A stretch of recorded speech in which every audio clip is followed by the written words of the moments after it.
জানেন কি কোন খেলা আপনার যৌবন ধরে রাখতে সক্ষম? বাংলাদেশের জাতীয় খেলা কাবাডি। এই কাবাডি খেলা গ্রাম বাংলায় হাডুডু খেলা নামেই পরিচিত।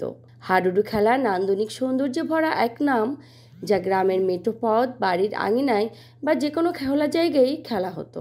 প্রতি দলে 12 জন খেলোয়াড়ের উপস্থিতি থাকে, তবে গ্রামাঞ্চলে অনেক সময় 6-7 জন করেও প্রতি দল থেকে খেলা করে। প্রতিপক্ষকে স্পর্শ করে ফিরে নির্দিষ্ট ঘরে ফিরতে পারলে স্পর্শের শিকার খেলোয়াড় আউট, আর স্পর্শ করতে যেয়ে ধরা পড়লে সে নিজেই আউট।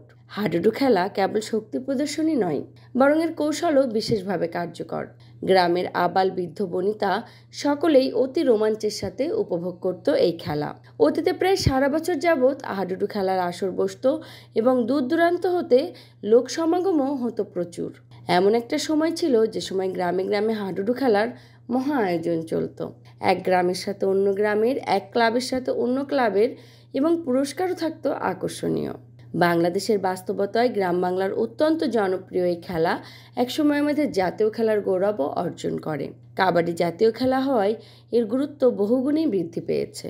1973 সালে দেশে কাবাডি ফেডারেশন গঠিত হয়। 1974 সালে বাংলাদেশের সর্বপ্রথম ভারতের বিরুদ্ধে কাবাডি টেস্ট খেলে এবং 1980 সালে এশিয়া কাবাডি প্রতিযোগিতাও অনুষ্ঠিত হয়। কিন্তু বর্তমান প্রজন্ম হাডুডু খেলা হতে অনেক পিছিয়ে রয়েছে।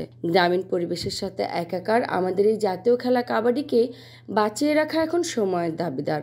আর যদি এই খেলা হতে মুখ ফিরিয়ে নিই, তাহলে আগামী প্রজন্ম হাডুডু খেলা নামক খেলার সাথে আর পরিচিত হতে পারবে না।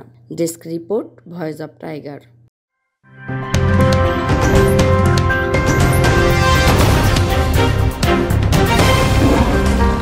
Voice of Tiger.